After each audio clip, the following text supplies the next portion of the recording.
Good morning, everyone. Welcome back to the channel. Welcome back to another coffee rant with Dano and Frank, our Patriot Bald Eagle. You have to hit pause to get your coffee together. Have coffee with us this morning. We have a lot to discuss. A lot. We have a little update here on the McDonald's E. coli outbreak, right? We have some added hospitalizations, some added sickness to this. We said this was going to happen. We've been saying this was going to happen, and as to where we hadn't heard about any of this in days, I think most of us knew in the back of our heads that this was going to grow, and it is. Luckily, not to the extent that I think we originally thought it would. Hopefully, it doesn't. Okay, but we're going to read a little bit from PBS News today. Okay, because they have a couple things that have been added to this list. They go on to say McDonald's E. coli case rises to 90 as FDA inspects an onion grower linked to a recall. That onion grower that they're talking about is supposedly in Washington State. There's a little bit of confusion. I'm just going to let you know right away. There's a little bit of confusion in all of this, and I think this is why they're not talking too much about these things, only giving out the numbers. And as to where I always appreciate people giving out the numbers, we need to know really what's going on. I'm just going to read a couple things from this and then we're going to talk about it. Federal officials on Wednesday reported more cases of E. coli poisoning among people who ate at McDonald's as government investigators seeking the outbreak's source identified a, quote, onion grower of interest, end quote, in Washington State. Let's see. The number of people hospitalized have increased by 5 up to 27 people. That's hospitalizations. That's, if there's that many hospitalizations, there's got to be a lot of people who've eaten this and gotten it and just gotten better or never felt sick, right? I mean, I'm assuming. One death also has been tied to this outbreak as well, and that happened about a week ago when this all started, and I feel like this information, kind of like the Bruce Pack information, right, that got massive, right, and it's like we get more information like every few days, and I feel like all of this information that we're getting, as to where it may take a bit of an investigation to release some of this information, I feel like some of the stuff, like just by knowing the Bruce Pack name, which we didn't find out for like a few days later, I think would have helped at least a lot more people start taking the products that they may have or have not bought or have bought to take back. Now, it's like for something that is so massive like that Bruce Pack recall, the if you don't know, the ready-to-eat meats, that are in tons and tons of products, right? I believe it's over hundreds of products at Walmart. So we've been getting comments from people who shop at Walmart, who've been shopping at Walmart, and saying the stores look empty, right? And a lot of products that people are talking about, well, these are some of those products on the recalls. And another thing to remember too, a lot of these products that people buy on a normal day basis, if they're not getting those, then they are buying other things, creating shortages in some other areas of the store. We see this anytime we have a massive recall. Okay, so the FDA said Wednesday it has begun inspecting Taylor Farms Processing Center in Colorado Springs, as well as the onion grower of interest, end quote, in Washington State. It did not name the grower. Okay, I mean, I guess as there's an investigation, I don't know. More than 80% of people with E. coli interviewed by government investigators reported eating McDonald's items containing fresh slivered onions. Okay. Now, as we go on here, I want to read this last part of this article. FDA officials said Wednesday, right, which was yesterday, FDA officials said Wednesday the current risk of illness, quote, is low because the onions have been recalled and should no longer be available, end quote. Now, what do you find funny about that? I'll give you a second. Let's take a sip of coffee here. Okay. So it's low because the onions are no longer available, end quote. They noted that all the reported cases occurred before Taylor Farms and McDonald's removed the onions from the market.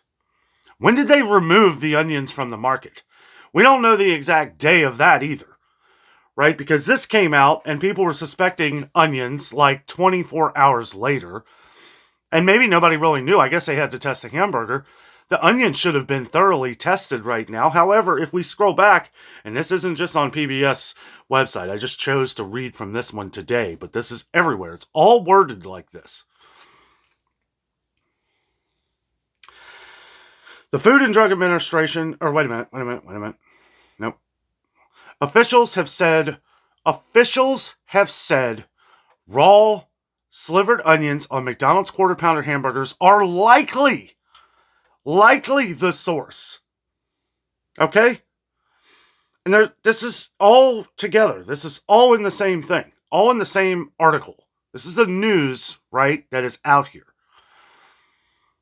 Officials have said raw slivered onions on McDonald's Quarter Pounder hamburgers are likely the source of the E. coli.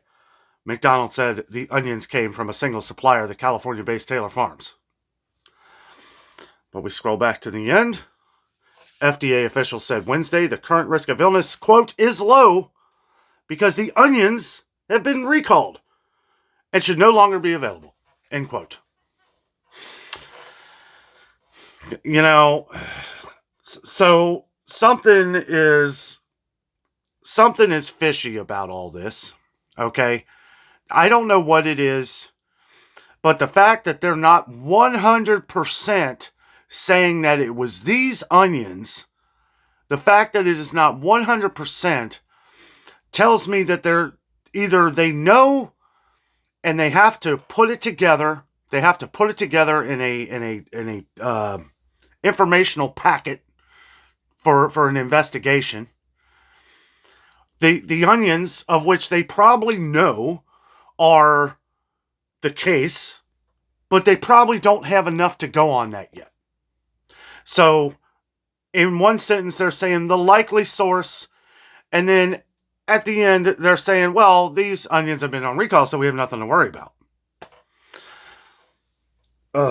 You know, this is what makes this tough, guys. Because you have all these people different scrambling. You have people who's, you know, you got the jobs of these people, and then you have the jobs of whoever this Oregon farmer is, this onion grower in Washington State, whoever this is, which I'm sure this will come out, who knows, next week probably. But, you know, we want to make sure that we're keeping updated on all this stuff, because here we are a week later, days after the initial speech of all this going on, the one person who has died, rest in peace, and now 27 people who have been hospitalized and 90 with illness. Count rises to 90 across 13 states who have fallen ill to the outbreak. Now, I wonder if those 90 people, because it doesn't say exactly, I wonder if those 90 people are 27 of them are the ones who had to be hospitalized. I think those numbers are probably together. Okay? So, you know, this is something that I read about last night, and I was holding off to talk about it because I wanted to see if there was any little bit more information. And I keep trying to find more information on the Bruce Pack, and this is something that I think is going to take a long time to fix. I think not only is it going to take Bruce Pack a long time to fix this problem, as they are currently under investigation, who's going to sell the products, right? Bruce Pack is a company who made cooked the meats to be sold off to other companies to put in their microwave meals or bagged meals or fresh, already cooked chicken for like salad kits and stuff like that. I always say Market Side because I figure we all know who Market Side is, right? That's the Walmart brand, right? The little salad kits that have the little pieces of chicken or whatever in them. Yeah, that's made by Bruce Pack. At least the ones that they're talking about are. The ones that everybody is commenting on. I never realized how many people actually like those. I don't like buying kits like that. I don't get something where chicken is already made in a salad. I'll do that myself for this very reason. Things continue to get bigger, guys. There's also a recall on International Delight coffee creamer, and this is a big one for us on the channel here because we always get comments to check out some of the different prices on refrigerated coffee creamer, and International Delight is one of the most popular. Probably because it's the cheapest. Okay? I'm going to try and pull this up here. I've been having issues with my laptop, so I'm having to use my tablet here for a while. Might end up having to get a new laptop. I don't know. It's pretty old. International Delight. I am slow, guys. I apologize. I had this pulled up, but I don't know what happened to it.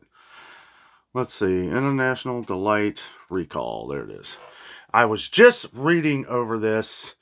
Apparently there's been 10,000 bottles of coffee creamer across 13 states. Isn't that odd? The same amount of states as the McDonald's thing.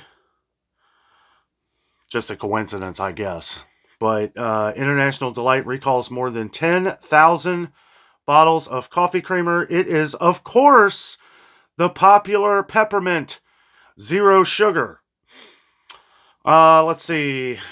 11,000 bottles. It's 11,000. 11,000 bottles of International coffee creamer in 13 states have been voluntarily recalled over a labeling mistake, according to the FDA. Yeah, I think it's because it has real sugar in it for the zero sugar. So be careful, diabetics. International Delights, Home Alone. It's the Home Alone kid, Kevin McAllister on the front of it for the peppermint mocha. I think one year it was Will Ferrell from that Christmas movie, Elf.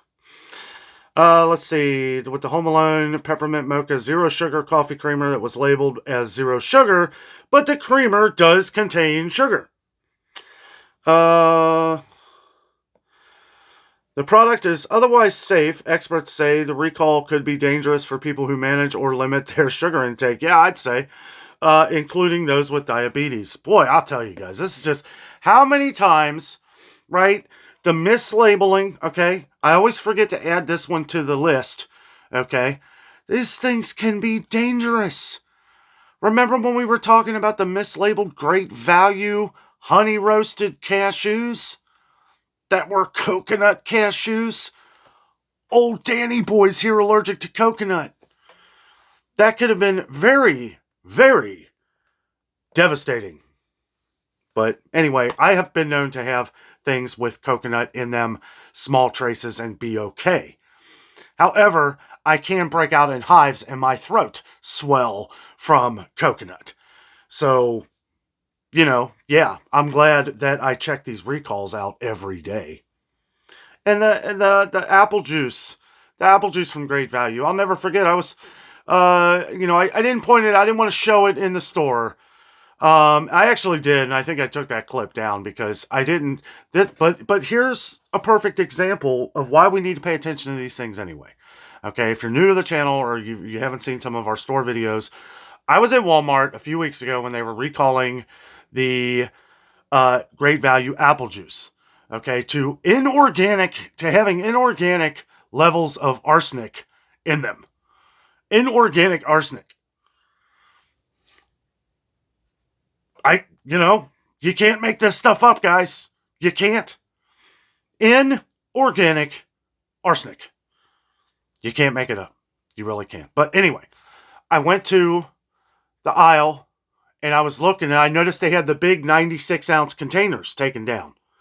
Okay, those were not on the recall, as we did the recall update for that the night before. And I asked a lady who I knew at Walmart, just in passing, but I said, "Oh, what's wrong with the 96-ounce Great Value apple juice?" She said, "Oh, it's on recall."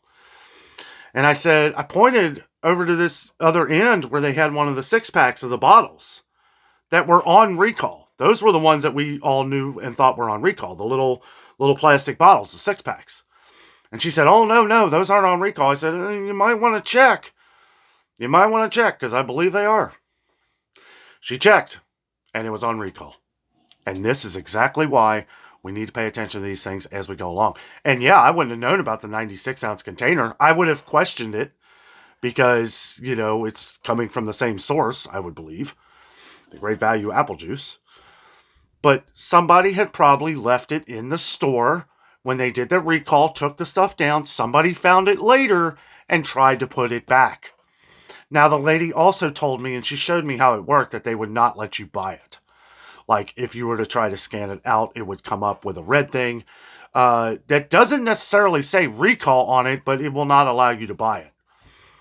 However, you know, with enough talk, here's the code, you know, and maybe, who knows, maybe somebody wouldn't know that it was on recall, and then they send it through. And this is why it's important to pay attention to all these things, because we never really know. And like I said, some could be somebody put on a shelf in the store, and then employee found it, put it back after the recall was already over, didn't notice. You know, I thought about that. And really, you don't think about these things until I thought it was meant for me to find that, to kind of deliver this message for you guys, because I didn't think about it until after that happened. Okay, we're going to quickly go over what states are affected by this coffee creamer. I know this was a very popular creamer that I went over a lot last year. I was always pointing out the different deals on it. So if you have gotten this zero sugar that is not zero sugar, then you may want to pay attention here or jot down a note. According to the FDA, the affected coffee creamer bottles have a best buy date of February 25th, 2025, and were distributed to and sold in 13 states listed below: Arkansas, Georgia, Indiana, Illinois, Kentucky, Iowa, Mississippi, Nebraska, Oklahoma, New Mexico, Texas, Tennessee, and Wisconsin. So it has been distributed out across nearly a quarter of all states. Hey, I don't know. And there's probably more happening as we're doing this video, guys. It never ceases to amaze me how many of these recalls just keep popping their ugly face up out of the ground here. Make sure you get your money back, right? Always take it back. Get your money back. And with Listeria and Salmonella and even E. coli, you want to make sure that you're cleaning said areas of wherever you think this product may have been. Right? Even if it's contained, even if it's closed, I would err to the side of caution and make sure that you clean as well. And all people online here, everybody always talks about that too. We don't cover that as much, but I think it kind of comes without saying that if you have this stuff, bag it up, handle it carefully, maybe call the company, see if they even want you to bring it to the store, and maybe they'll just give you your money back anyway, just from the phone call. That's what I would do. That's what I would call them first. And if they disagree and they don't want to give you your money back, well, then I would ask to speak to a manager or something like that. Or, I don't know. You use your own discretion at that point. But guys, that is pretty much all I have with this. But I do want to talk a couple of things that we've been hearing go up in price lately. There has been more people talking about toilet paper going up in price. I'm going to have to start checking. I was at Kroger the other day. I did not check on the toilet paper. You know, I feel like these things come in waves, guys. I really do. It's like shrinkflation, price increases, more shrinkflation, price increases. We can't shrink it anymore. We're not going to have anything. Okay, price increases. Like, it's just one thing after another. People have been talking about spices going up in price. Let me tell you this. I've been seeing a lot of less and less spices in pretty much every store I go to, except for Sam's Club. Sam's Club was pretty well loaded down. Somebody else had mentioned Aldi sugar, that you hadn't been able to find any there. We had sugar. We did not have any toilet paper. There were a few of the one rolls on top, but there was none of the best deal rolls. All the big packs were gone. A lot of the paper towels were gone. We did notice where their paper plates didn't go up to what they were before, but they are back up. They are up to $5.89. I kind of had a feeling that was going to happen. When they raised those plates to $6.25, I was like, people will just start buying these somewhere else because this is getting more expensive in some other places.